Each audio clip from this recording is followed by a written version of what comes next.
UFC 261 will be headlined by welterweight king Kamaru Usman defending his title against the BMF Jorge Masvidal. The first fight wasn't particularly close as Usman dominated in the clinch and on the ground, but this time around, Masvidal will have a full fight camp to prepare for the Nigerian Nightmare and promises to come better prepared. In this video, we will break down both fighters and how they match up against each other in this triple header main event. Now, let's take a look at the tail of the tape. Kamaru Usman stands at an even 6 feet tall with a reach of 76 inches and a finish rate of 50%. Jorge Masvidal stands at 5 foot 11 inches tall with a slightly lower reach at 74 inches and a finish rate of 51%. Although both fighters are of similar statures, their MMA games could not be more opposite to one another. Let's begin with the striking of the champ. Although Kamaru Usman has garnered some criticism for his fighting style, it has always been unwarranted. We are in the presence of the second greatest welterweight of all time and the only man that has come close to challenging GSP's welterweight greatness. Kamaru Usman is a student of the game and some of his all-time welterweight stats reflect that. He has the 5th highest most significant strikes landed, 4th highest significant strike percentage, 2nd highest significant striking differential, and the 4th highest total strikes landed in UFC welterweight history. From the time the bell rings till the fight ends, Kamaru Usman has shown his body of work is tireless and endless. Recently, under the tutelage of Trevor Wittman, we've seen Kamaru up his striking game to a whole new level. In his fight with Gilbert Burns, Kamaru Usman had completely revamped his jab. Simple, yes, but it was his most effective tool against a dangerous Durinho. Kamaru would continuously and effectively launch his jab to throw Gilbert off his rhythm, and in the second round, it paid dividends as Burns looked frustrated and began to reach. Kamaru's deadliest strike is his pullback right hand while in the orthodox stance. This bomb is what he used twice to drop Colby to earn his TKO victory and drop Maia. It's also the same strike that began the onslaught that put Burns to sleep and used to knock out Strickland and Mahais. So if you're Masvidal, you know what to watch for. In his past fights, Usman has gotten criticism for his rudimentary striking, especially his lack of head movement. Although it hasn't been perfected, it has been improved, but can be a point for Masvidal to capitalize on. Next, let's take a look at the challenger. With 16 career knockouts, Jorge Masvidal has proven himself to be an elite striker in the UFC. Especially after his self-induced isolation from the sport, Masvidal came back a new fighter and went on a run for the ages. Masvidal does some of his best striking work in the pocket when he's up close and personal.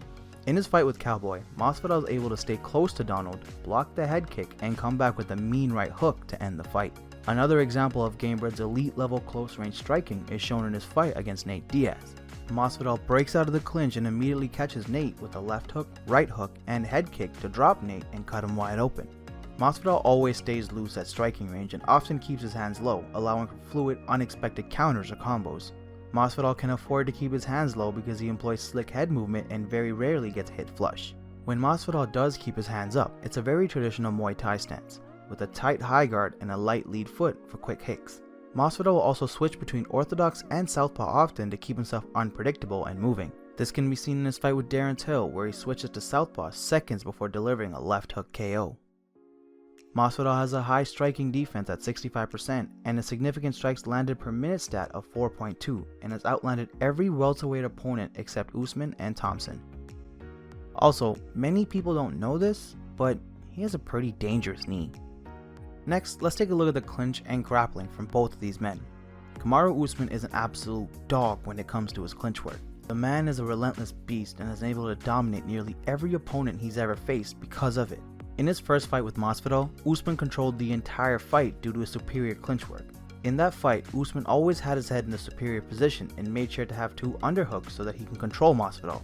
Combo this with the relentless strikes to the body, he was able to take the fight all 5 rounds in dominating fashion. This is the same thing he did against Tyron Woodley to win the welterweight strap, constantly clinching against the fence and slowly wearing away at Woodley before he could take him down. In the clinch, everything Usman does is to accomplish one goal, the takedown. Whether it's the double leg, outside leg trip, or body lock, Usman will always find a way to take you down.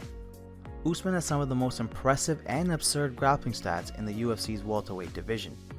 Usman has the 3rd highest control time, 5th highest control time percentage, 6th highest top position time, and the lowest bottom position time at a whopping 0 second.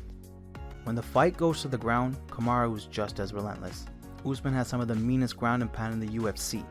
Kamaru uses folk style wrestling and is able to transition effortlessly to maintain a dominant position over his opponent. It's hard to say what Usman's favorite takedown is because he has such a wide arsenal at his disposal.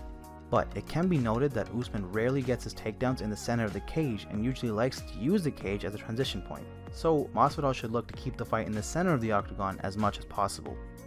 Usman doesn't attempt submissions all too often and only has one to his name so far. It should also be noted that Usman has never been taken down, and it should be pretty safe to say that you shouldn't expect any offensive wrestling from Masvidal. Although he's not on the same level as Kamaru Usman in this field, Masvidal is no slouch when it comes to the clinch and grappling section, contrary to popular belief. Because Jorge likes to dirty box, the clinch has become an effective tool for him to use to get into this distance. Jorge likes to clinch his opponents with his hands on their head to maintain a downward pressure. After this, Jorge will break from the clinch to land devastating blows like elbows or hooks. Although Masvidal's fighting style doesn't revolve around takedowns, it doesn't mean he never uses them. When Gamebred has his opponent down, takedown, or knockdown, he is relentless with his ground and pound. Masvidal likes to stay elevated on his feet while pressuring his downed opponent and landing bombs from the top.